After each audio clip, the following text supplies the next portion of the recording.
Okay. Ian. Oh, listen to it sustain. It's like Spinal Tap, dude. Mate, Derek Smalls wouldn't lower himself that low. Like he's a small guy, but not low enough to play a Steinberger. I jest. I don't know, man. Maybe. I actually jest. I love Steinbergers. And interestingly, did that cost you a crap ton? This bass? Yeah, because there's one for sale on Reverb at the minute, and it's a crap ton. It's like I think it's like 16, maybe more. $1,000? Yeah. Yes. No. That's something outside of, maybe it has a special feature or color. Is it a silver one maybe? But no, how much did that cost XL2s, you find it, but I'm saying XL2s from the late 80s they're in between 35 and 5, depending on the condition. Okay, this one, if I just go to sort by price. Hello, everybody on the internet, by the way. We just sort of like slid into this.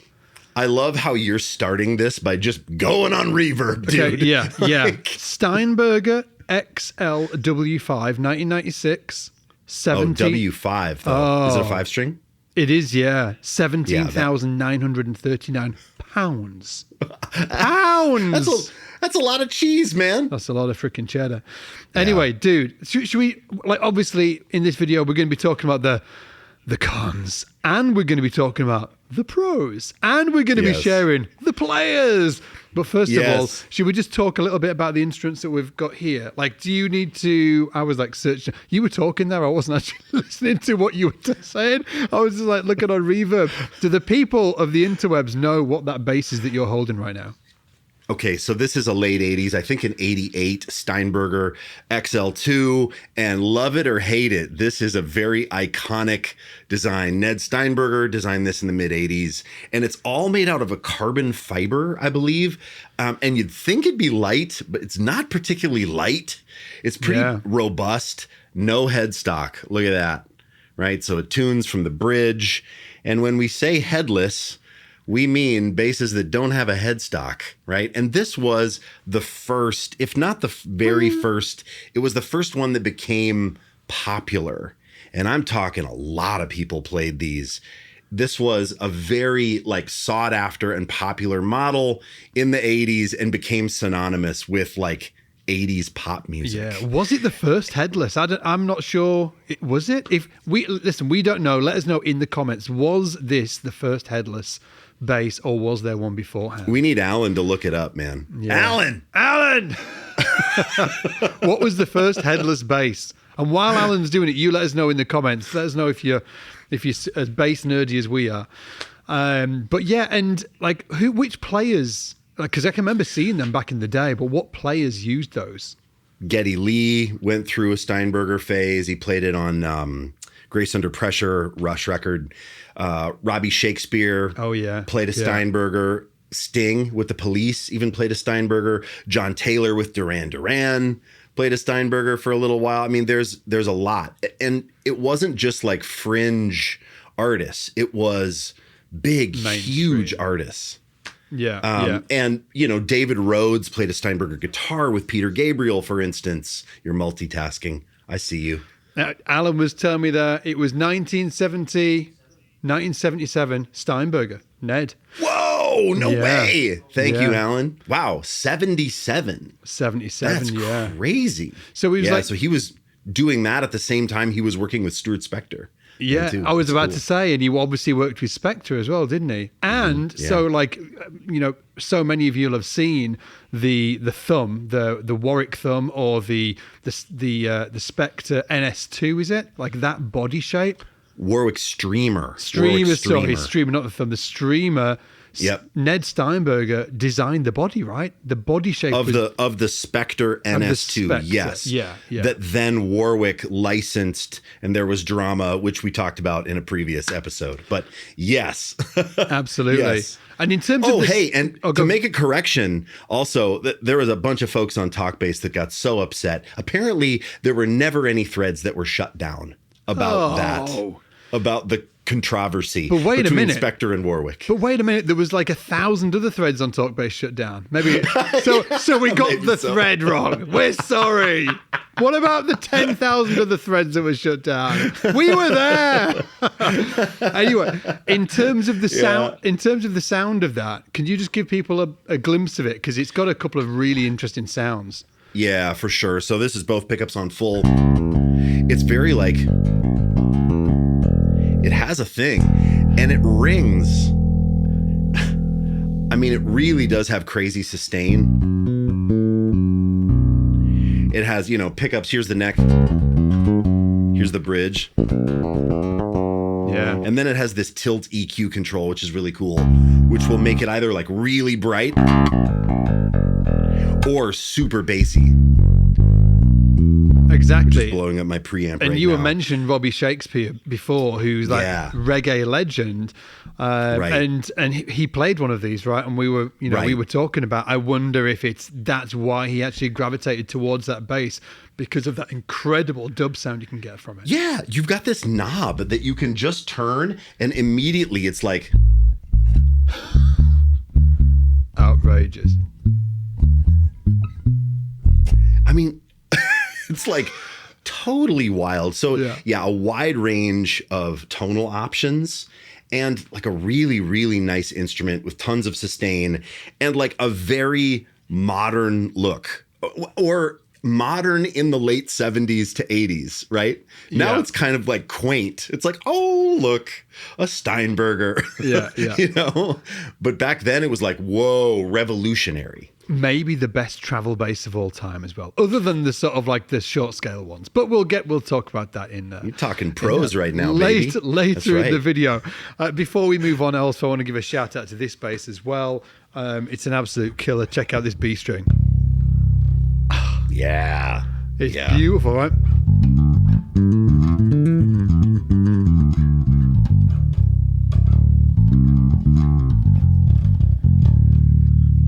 Sounds absolutely bonkers. It's a Strandberg Boden. I think it's a Boden. I can't remember the model name. It's not is it a Boden Standard? Anyway, it's a Boden Standard. Is it Alan? I don't know. Is this a Boden Standard? I think it is. I think there's like a Boden Standard and a Boden not Standard, which is the more expensive one. This is the slightly cheaper model, but it's still, it's out. It's not out there. It's not crazy expensive, but it's not like $500, right? And it is ingenious. Actually, it's ingenious. So from the body shape, you can see it's got this contour here, this cutaway. So if you're one of these guys that likes to sit like a classical guitarist, it's actually got like you can put this on your leg, but this here sits on the other leg. Check it out. So it's, if anybody's seen Ian doing like Instagram bass, the Instagram bass pose, exactly. It's like, this bass was made for Instagram because it's like this, right? And now I'm so jealous. It's really cool. Yeah, I'll send you one. And it's got these beautiful fan frets as well. I don't know how much you can see that. There you go. It's got the fan frets. Other things that I really like, I absolutely love the binding on the body. There's not many basses have that, right? It's got this beautiful flamed top on it, but then if you look around there, it's got this incredible binding around the body, and then on the back of I don't know if you can see that, it has got this incredibly weird but awesome neck. Like it's got a flat panel all the way down the back of the neck, and so the neck is flat. That's right. It's flat on the back, completely flat, and then it's got two other like this. There's a flat plane here. That's also completely flat. And then a flat or slightly more rounded, but pretty flat plane here as well. So it's almost like a triangle. If you imagine a triangle, right? But with the top of the triangle sort of like leveled off, so it's flat. But here's the interesting thing. On this, so just to show you, so you can see, this is the bass end, right? The B string. That leveled off bit starts here, so on the bass side, but as you go up the neck, it travels over to the treble side of the neck.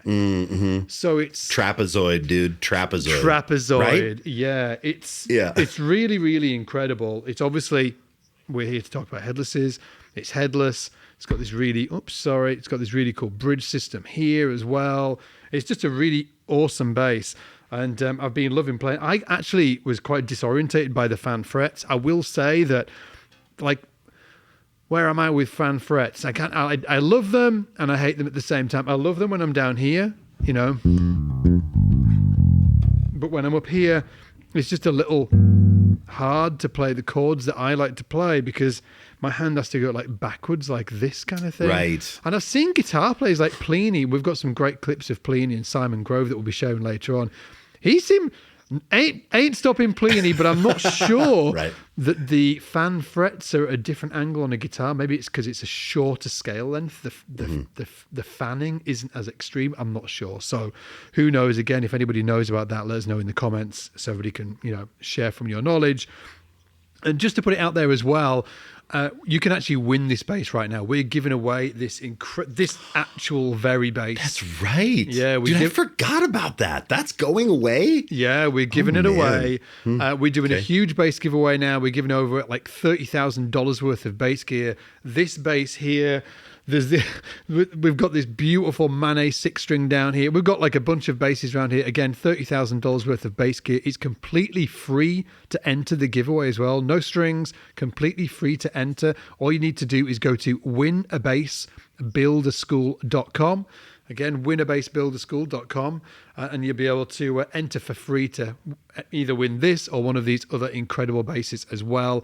And I've also put the link in the description down there, down below in the bottom. Now, with all of that said, should we get into the cons? Because I think there are, obviously with many things, with most things in life, there are cons and there are pros. And we thought it'd be a cool idea to do a video about the pros and the cons of the bass. So let's jump into the cons first. And and I'm going to... Can you remember what your first con was, Ian? I'm not going to let you walk away from this. I'm not going to let you walk away from this. Hit them with your first con. The first con that I said was they look stupid. And listen, let me qualify that. The end. I will just say, end of video. That's your closing statement. like it's all just perspective, right? So if you come from vintage zone, like you love Fenders or you like that traditional thing, they might just be the silliest looking thing ever. People have called them the broom bass, the cricket bat. Like I'm specifically talking about the Steinberger in this case, right? Oh, come and the on. lack of a headstock. Broaden it out a bit. I mean, it's true though. But listen, like when I got this, so I was in the camp of those are dumb for a long time. And then I kind of started to soften. Yeah. The Steinberger. Yes. Yeah. Yes.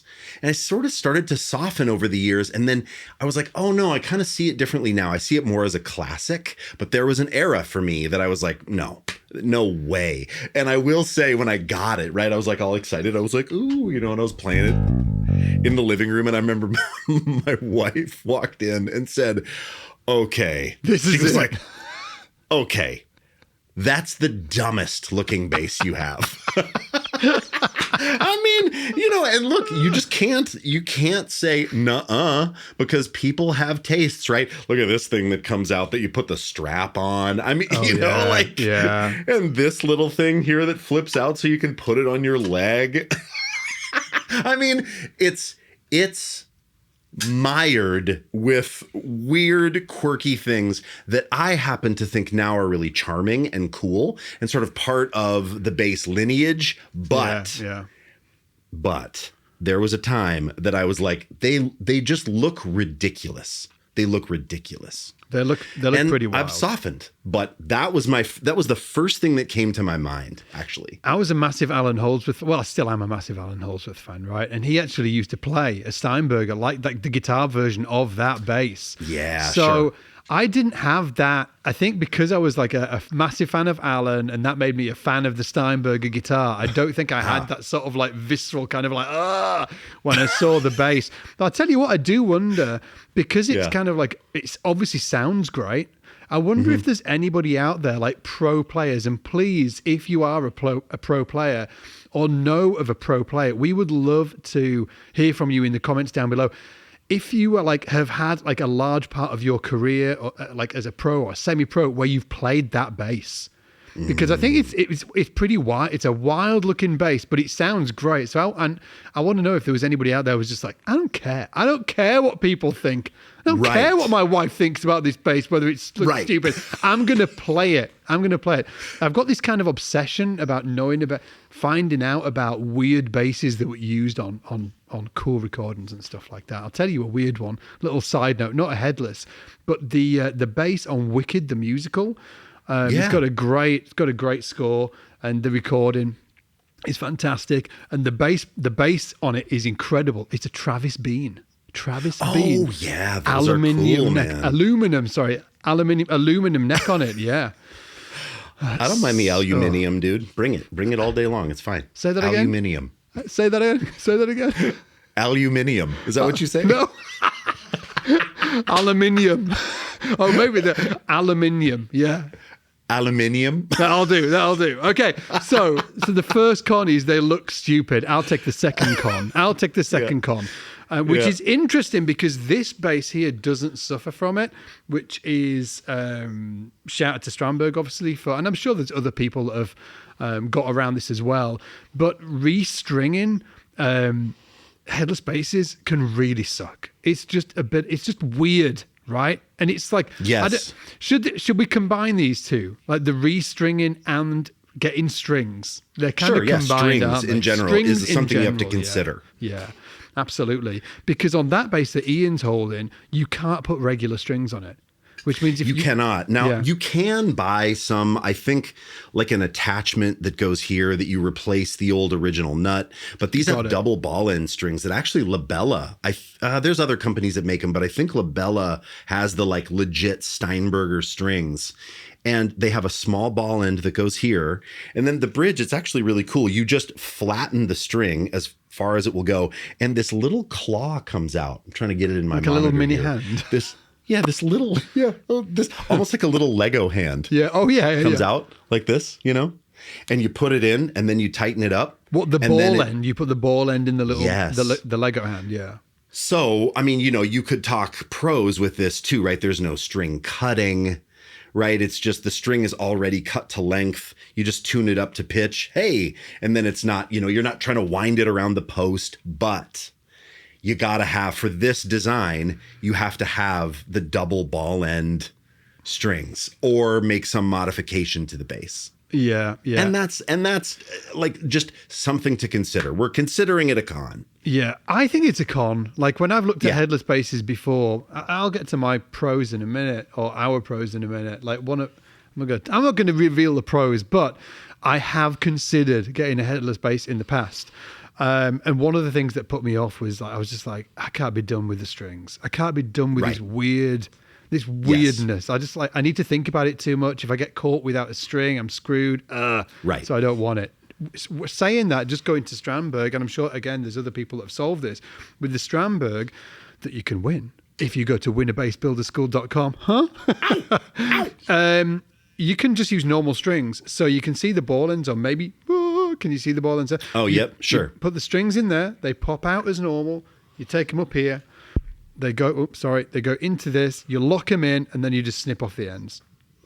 Yeah, but then are the ends kind of poking out a little bit gougy and weird, and the ends are kind of... There's nothing weird about it. I guess the only... You'd need like Allen keys to lock them in place. I don't love it. You don't love it? I don't. Is it semi-weird for you? Yeah. Well, it's just an extra step, right? Shit, I forgot the Allen key in the other case at home. Or like, yeah. Fair play. I don't know, man. It just feels a little... annoying. I think, I don't know, that I would prefer almost like, okay, if I'm playing the Steinberger, I'm going to have a few sets of extra strings that are like ready to go for the Steinberger versus like the Allen key and then cutting off. And then there's a jagged string edge at the end. I don't know. I prefer the original design. Ooh, controversial. Now, the next con is actually we were talking about this video. We were talking about making this video yesterday, and you mentioned being disorientated when you're playing it. Yes. Can you speak to that a bit? It feels to me, and even when I have it, on its little like the little flip out thing, when I'm here, I feel like this should be the 5th fret. but it isn't. It's the 7th fret. Whoa, and this to me feels really far away. And I mean, I'm a big dude, and this is a little bass, and there's something about. It's either the lack of the headstock orienting me to the bass, or it's something about the way that this is pushed this way. I can't actually explain it. Someone in the comments might be able to explain it and say, oh yeah, it's because of this. But I find that like I will go here and think I'm a whole step lower than I am. And that's just taken some getting used to. Do you think that's because like in your peripheral vision, it's imagining a headstock there as you're like playing? And your hand automatically gets pushed up the neck away from the very end, or it's weird, right? I don't know, but it is the only bass people have talked about, like, oh, it's sort of disorienting, and I've kind of always gone, I don't really know. I've never really experienced that. This is the first bass that I've really experienced that, like confidently go to play a D and it's an E. I'm like, oh my God. Oh, and is it just on that headless? Is it just on that headless or not? Yes. It's just on that headless. That's interesting. Because this is truly like the only real headless I own.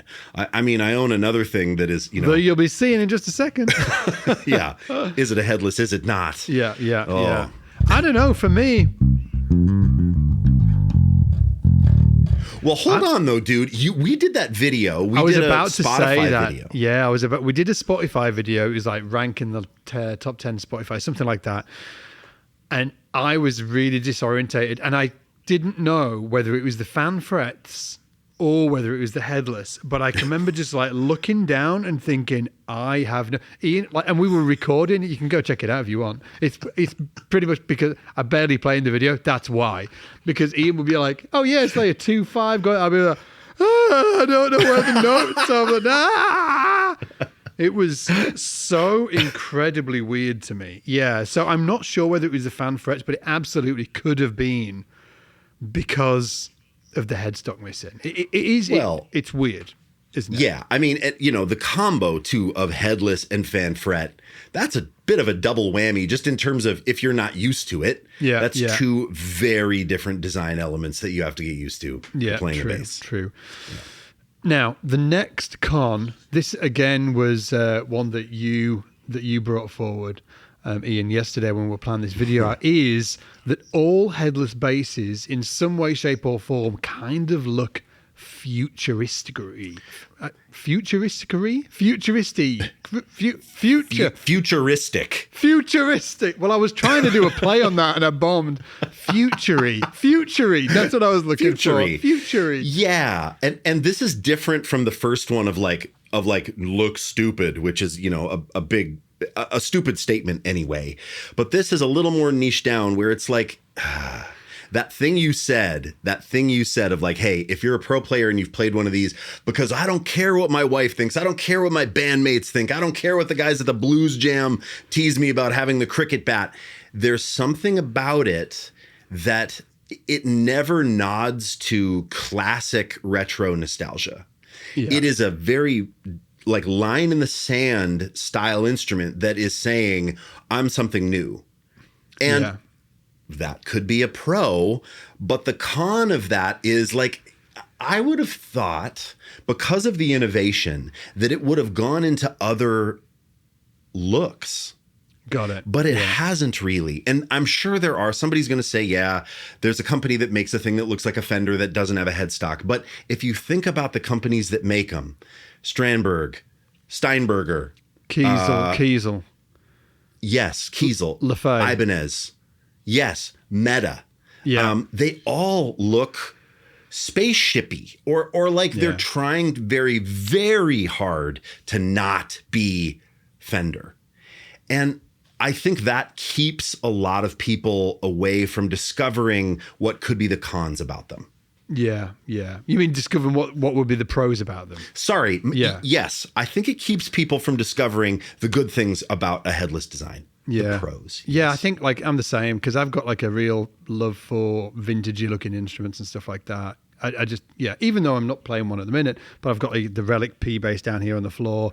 And it would be cool if there was a manufacturer out there, a luthier or company, who did something that had a fretless, but also had some of that like retro styling or vintage styling. Headless. But it's headless, But it's headless, Because you said fretless. Oh, fretless, headless. No, not fretless, not fretless. Headless. I know. I need more sleep.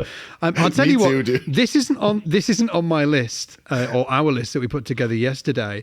But one thing that, and I'm not sure it's a headless thing, so I wanted to ask you about it, see what your thoughts are, is the G strings on headless basses. When I've seen a few people play them like this. I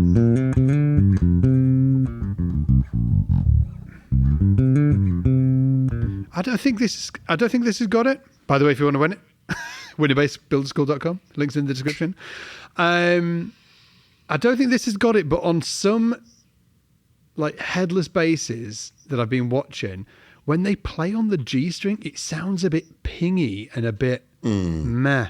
And I wonder if it's because the scale length's not there. Like it's missing some scale length to it. Well, the scale length, to be clear, the scale length is the same because scale length is just measured nut to bridge. Yeah, I mean, like, do you know, sort of like you have... Like after length. It's the after length, sorry. Yeah, the after length. Because that does make a difference. So if you play like a jazz bass or a P bass, that G string... It like sometimes it just, especially on some P basses, that G string just sort of like comes through in the mix so much, and it's got that right. And I've never played a bass that has that same vibe when they've got the G. Do you know when they've got like a 4 and a 2 and 2 on the headstock, a 2 and 2 headstock? I never get that same experience. And interestingly, if you think about there's a lot of 5-string makers now, and on the B string, they will string that B string through the body. So it's strung over a longer length, right? So I wonder if that comes into play with the G string, because the G string is just getting shortened a little bit. There's a few recordings, and I listen to it, I'm just like, not sure about that G string. It just sounds pingy to me. It's pretty pingy on this as well. Yeah, so I thought with that, it's sort of like, I don't even know if that's a con. And it might even be my imagination. I'm not sure, but I do. There's a few. I'm like, I wonder if that's because it's a headless and it just hasn't got that length there. Anyhow. What do you like about them? What do you like? What are some pros? Oh, dude. Should I tell you what? Do you know when you were like, they look stupid? I think they look freaking awesome. Yeah, right. Yes, I'm glad for this because I know what you mean, and I also agree. I love the look of headless basses. I love the look of headless basses. I think I prefer them to like basses with, even that bass You do not prefer them. I think. Do you? Maybe it's awesome. You can just, here, I'm going to send you the first one, and this will just be your Excalibur. From now on, P bass of doom, bye-bye. Yeah, dude, sorry. No more F basses. I'm going to play put your money where your mouth is, Divine. Great. This one is coming to you. You can have it. I do wish F bass made a headless. I think that would be pretty wild, actually. Hey, they should. They should absolutely make a headless. Do you want my prediction? Yes. I think if they did, I don't think it'd sound as good. Interesting. Right, because of all this afterlife. Because of this, I think it's theories that you have. I think, that would be wild to check it out, actually. Yeah. In fact, MTD actually do headlesses and headlesses. It'd be interesting to have a conversation, or maybe somebody out there, if you've got like a headless and a headed of the same bass, maybe like one of those MTDs, please let us know in the comments if there's a difference in basically the sort of like, not the tension of the strings, but the sort of like the overall kind of sound of the, like how it responds when you play. I'd be really interested to know. But I do think, all that to say, I love the look of headless basses. I think they look awesome. I saw this beautiful Federa with a beach top once. It had like it was a single cut, not a beach top. It had what's it called? Do you know when it's like almost white, the wood's white? Holly. It had a holly top. That was it. Single cut, holly top. It had a bird's eye maple fretboard, blocks, and a headless. It was absolutely gorgeous. And you loved it. Oh, I was so close to getting that bass. Maybe in my dreams. Maybe actually not in reality. I think it came up for sale once. Anyway, maybe it was just in my dreams, but I love the look. So I'm a pro on the look of headless basses. Got it. Another real pro, I think, is the way they balance. The balance is incredible. Like even with this bass here, none of this stupid neck dive that you get on like same here. Look at this. I mean, literally, like you set this thing down and it goes nowhere. Yeah. That's cool. It's beautiful. That is very cool. Yeah. Even if you encourage it to go headstock dive, it doesn't. That is amazing about them. Yes. Yeah, they just balance better. They balance better. Yeah. Another thing, and we kind of alluded to this earlier as well, is they're incredible to travel with because they're essentially like guitar size. Have you ever been jealous of a guitar player? You're there with your big, stupid bass. With on the plane. Big, stupid headstock. And it's like just extra long. And your friend is there with his little guitar, all happy with himself. You're like, God damn it. This stupid. Yeah. Big, just like stupid. I love this headstock. But then when I'm traveling, I'm like, what have I done? Exactly right. So they're really, really great to travel with because they come in small bags. This Strandberg, the case for this is like when it arrived, I got it out and I was like, this is the best. I didn't even play the bass. I was like, this is amazing. Just because they're so easy to travel with, so small. Right. Yeah. And fit in an overhead locker really well as well. Right. Yeah. Yep. Right. And the final one I can think of anyway that we discussed, and I'm sure that we've missed out some. Please let us know in the comments if we have missed out some. Is that they stay in tune so incredibly well? It's outrageous because there's nothing to catch on anything, and you'll be. It's outrageous how many times you just like knock the headstock and it's slightly out of tune or something like that. This bass, I've had it. When did they send me this? Like months ago? Months ago. Right? I've tuned it once. Yeah. Once. Yeah, I know what you mean. And, so you've got the tuners down here that are like rotary. Same thing for this. When we were doing this video, I pulled this up and hit the G string and it was like bang on in the center. I think partly it's about the tuners don't get knocked, but also it's about the string length is set. Yes. Right. There's the string length is completely set. There's nothing past a nut on a big tuner and the wraps are around that can kind of move, or you pull a string and it all kind of shifts on that tuning post. Yeah. There's none of that. And that's cool. That is nice. You pull it out and it feels really consistent tuning wise. Yeah. And as I was saying as well, I'm sure that we've missed out some pros. So if we have, please stick them down in the comments because this video isn't about, obviously, the title of this video is why headless basses are terrible, but we also want to talk about why headless basses are really cool as well. Of course. And again, we want your opinions down below. Now, with that said, don't go anywhere yet because we've got some great players, great videos that we wanted to share, some highlights of people playing headless basses really incredibly well, beautifully. Are you cool if I kick this one off, Ian? Yeah, kick it off, man. Okay, so this first one is the outrageous Simon Grove, who I absolutely love his playing. And he's playing here with he's playing in his home studio, but the track is a Plini track called Handmade Cities. There's a bit of a bass solo in here, and it just sounds outrageous. And the effect he's using on the bass is incredible as well. And this bass is a LaFay 5-string. Really interesting pickups on these. Check it out.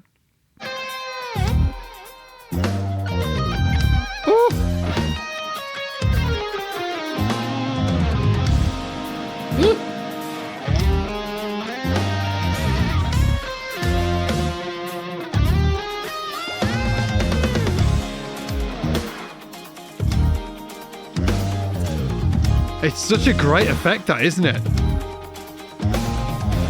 Doesn't it look like, though, there's just something kind of missing up toward the right side of the screen? Like a headstock, dude. Check it out.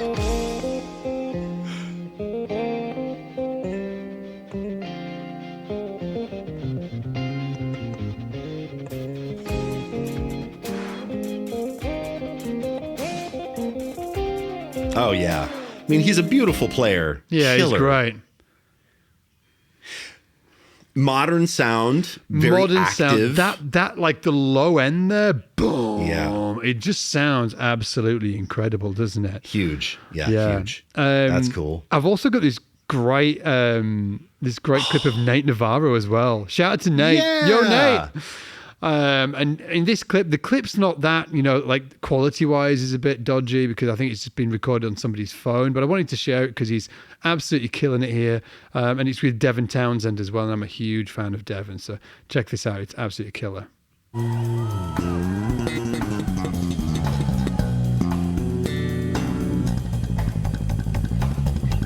Bit of double thumbage. Jeez.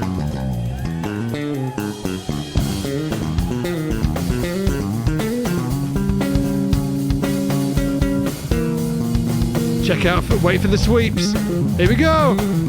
Ah! What? Oh man. I mean, dude, I'm so glad that you got Nate on here because whenever I see him post anything, like he does a bunch of gear reviews on YouTube, definitely go check out his channel. Yeah.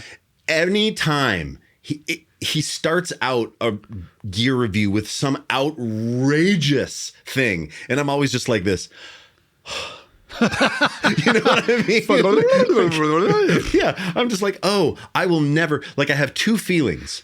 I have grief because I'm like, I will never spend enough time to do that. And then I have relief. I'm never going to spend enough time to do that. You know what I mean? Grief and relief. We love you, Nate Navarro. Man, that's awesome. Shout out to Nate. Have you got any clips that you want to share? Yeah, all right. So check it out. Here we have Geddy Lee with Rush. Oh, yeah. Steinberger. Love it.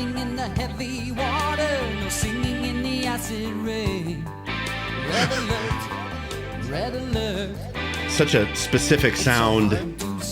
Yeah.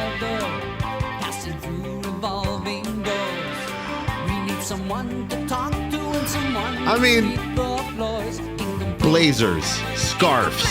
Yes, mate. Mullets, keyboards, Simmons pads, talking about the Cold War, just embracing everything. And a Steinberger, right? Embracing everything about the 80s.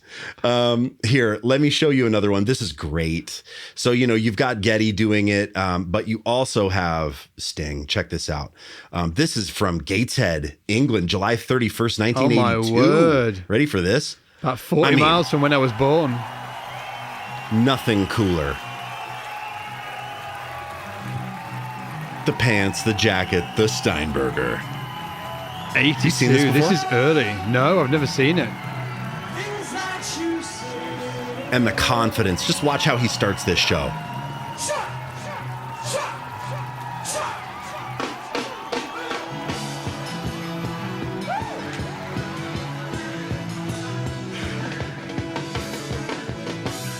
Oh my word, Stuart Copeland. I know, man.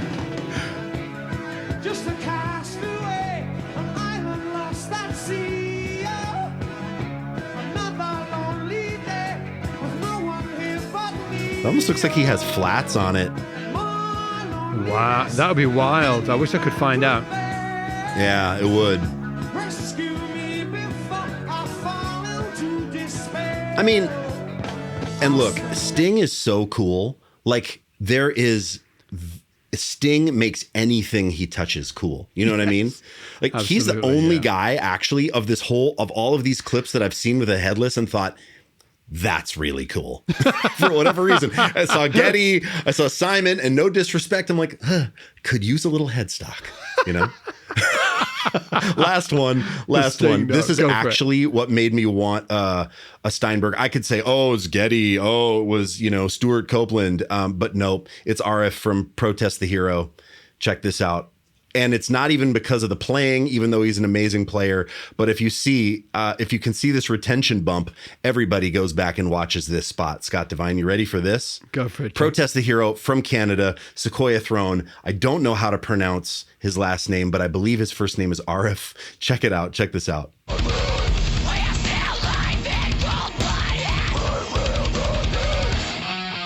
Oh my word. Did you see it? Let's see it again. I mean, he takes an arrow out of the quiver, dude, and That fires is crazy. Is he playing a 5 string? No, man. Just so cool. The white Steinberger.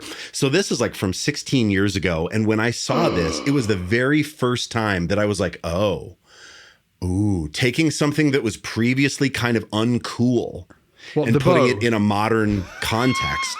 Like, I don't know that he was one of the first dudes in metal. You didn't hear what I said there, did you? What did you say? Sorry. You said taking something that was previously uncool. I said the bow. Shoot, I missed it. That's that dry English humor coming to get me. What the quiver? Yeah, what the quiver? Is he playing a 5 on that? Is that a 5? It's a 5. It does look like a 5, and I don't know that it's a Steinberger either. It might be like a knockoff. Because there was a few knockoffs, wasn't there? There was like Hohner did it. It's not Hohner, but yeah, there was a few knockoffs. Yeah, that's a 5, isn't it? Man, he looks cool with that bass. And I gotta say, that slips me into the camp of cool. This guy, I'm like, yep, I'm with you, Divine. They're cool. Just depends on the context. They are cool. I think the world needs more headless basses, mate. Anyway, with that said, thank you everybody for watching today. Again, we've asked you a bunch of different questions. Please let us know in the comments about all of those. Love to, jump into the conversation down there and watch you guys all, sharing your thoughts and what you think about it. And also, I mentioned it earlier, but you can win this beautiful Strandberg bass here. All you need to do is go to Winner Bass Builder School to get entered. It's completely free to enter. But before you do, look at Ian's bass right here. I was just going to say, what did we miss out? I mean, I know we didn't talk about all of them, but are there some headless basses that you think we should talk about? Here is maybe my favorite headless design, but it's debatable whether it's headless because it does have this sort of thing up here. This is a Kubicki Factor, lets you drop to D with this mechanism, but still has the tuners down here. A drag to restring, but all of the other amazing benefits of headless, except, I don't know, maybe it's not going to slip into that overhead as easy. It's my favorite headless. I think it's a headless. My favorite headless. Ian bought me one. It's outrageous. Simon's got it. Simon, I need my Kubicki back. It's outrageous. And shout out to the whole crew over at Kubicki as well, because they're still making instruments. You can still get these, and there should be way more people playing them. They're really unique instruments and killing. With that said, everybody take it easy. We'll see you next time. Bye.